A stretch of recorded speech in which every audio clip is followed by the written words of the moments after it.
Good afternoon, Tom. Good afternoon. I'm pleased to speak to you because I've been thinking about you this week and what a week it's been for the NDP. First of all, of course, Avi, and you heard how jubilant he was. And then, of course, losing Stephen Lewis. Tell me what do you think of the week that was for the NDP? Well, I'm going to actually start with the second person you mentioned, Stephen Lewis. He was an outstanding Canadian. Yes. And I can simply recall everything that I've talked to him about and that he's worked on that so impressed me. He was, of course, after being in politics, he was the head of the NDP in Ontario. Mm-hmm. And the son of David Lewis, of course, who had been the national head of the NDP, who was himself a Montrealer. But Stephen Lewis, after elected politics, went on to become Canada's ambassador to the United Nations, did amazing work there. And he also did work as a private person in Africa on HIV/AIDS and on combating the use of sexual violence in armed conflicts. He was an amazing person and someone who helped us so much during the 2015 campaign. Yeah. Avi Lewis, so his son, Avi, just became the leader of the NDP federally. He's got politics that are mostly designed to attract a very young city-based young people who believe, like him, that you can get rid of capitalism. The federal government can do things like run pharmaceutical companies or grocery stores. Yeah. I'm watching the federal government being unable to deliver pension checks, and of course, I'm a little bit concerned that anybody would actually believe that the federal government can run grocery stores. But this is the tricky part of being someone with big dreams. And Tommy Douglas, the founder of the NDP, used to always say, dream no little dreams. That part's fine. And he's going to have some young people, especially on university campuses, agreeing with him. But he's not going to get general Canadian voters to agree with him because he's pushing himself so far to the left that he's going to disconnect from average Canadian voters. Mm-hmm. But, you can't help but wonder if that's not what the NDP wanted. There were plenty of other candidates who were not as left-leaning as him. Also, I saw a couple of interviews with him afterwards. He does seem to be backtracking a little bit, with sort of in the interest of governance. Right. But he doesn't have a firm grounding in what will work and what won't work. I think that's the biggest problem. Mm-hmm. So no NDP comeback? What do you think? I think that it's going to be very difficult.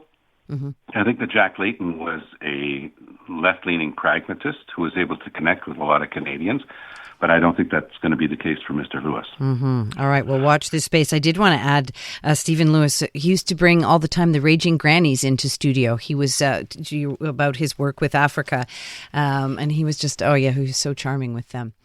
All right, let's talk about François Legault, perhaps less charming, and the CAQ after Legault. Is there going to be a CAQ after him? There is. I mean, there's going to be a second CAQ premier. That will be Christine Fréchette. Mm-hmm. She will be named in about 10 days. She'll become the leader of the CAQ, and by that very fact, she'll become the premier of the province of Quebec, only the second woman to hold that office. She's an outstanding politician, very strong economic credentials, very credible person, and a very likable person.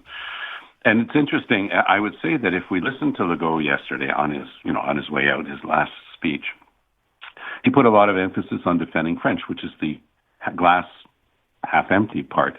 But the problem with Legault, of course, he's always used fear of minorities, religious minorities with Bill 21, the English-speaking minority with Bill 96.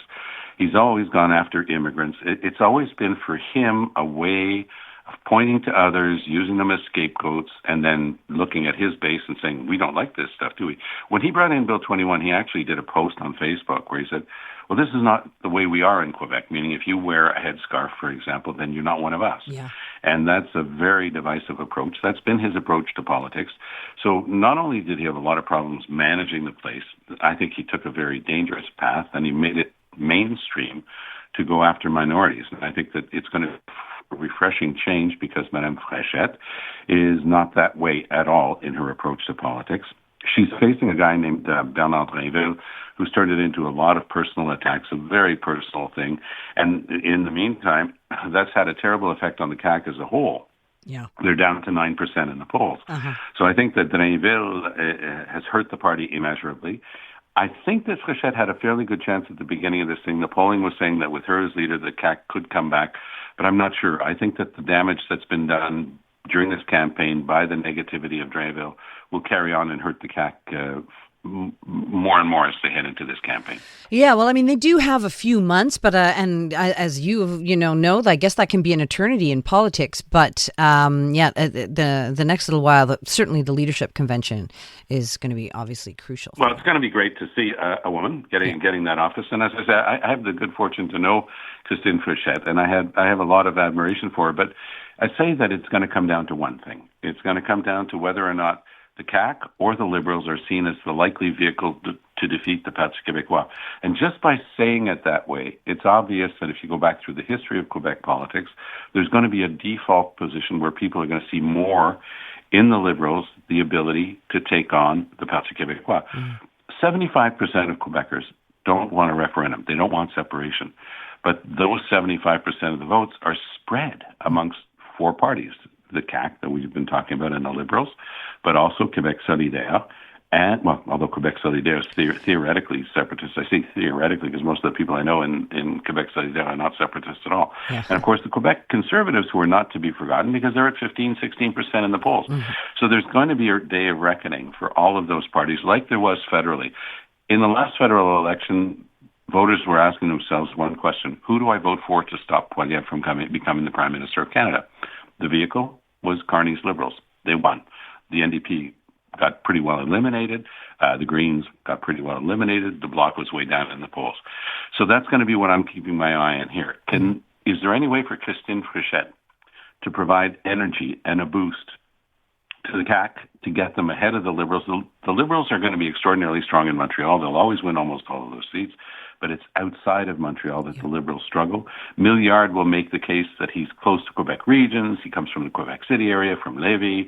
He'll try to, show his credentials to talk to that part of the province. But if you look at the consistent polling, the Liberals just aren't there outside of Greater Montreal. So we'll see what voters think of this. But I do think you'll see a massive movement in the final weeks of the upcoming campaign. Mm-hmm. You'll see a massive swing either towards the Liberals or towards the CAQ to block the Parti Québécois.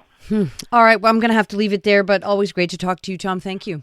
Well, happy Easter to you and your family. Thank you. Talk to you soon. Thanks, Tom. Bye-bye. iHeartRadio is throwing it back. 2010s, the decade. To the days of huge hits and unforgettable anthems. A non-stop stream of the biggest and best. Drake, Rihanna, Beyonce, Katy, Gaga, The Weeknd. And more. All your decade-defining favorites all in one place. Hi, it's Katy Perry. Hey, it's Bruno Mars. This is Kesha. Find 2010's The Decade on the free iHeartRadio app. Preset the station so it's always one tap away.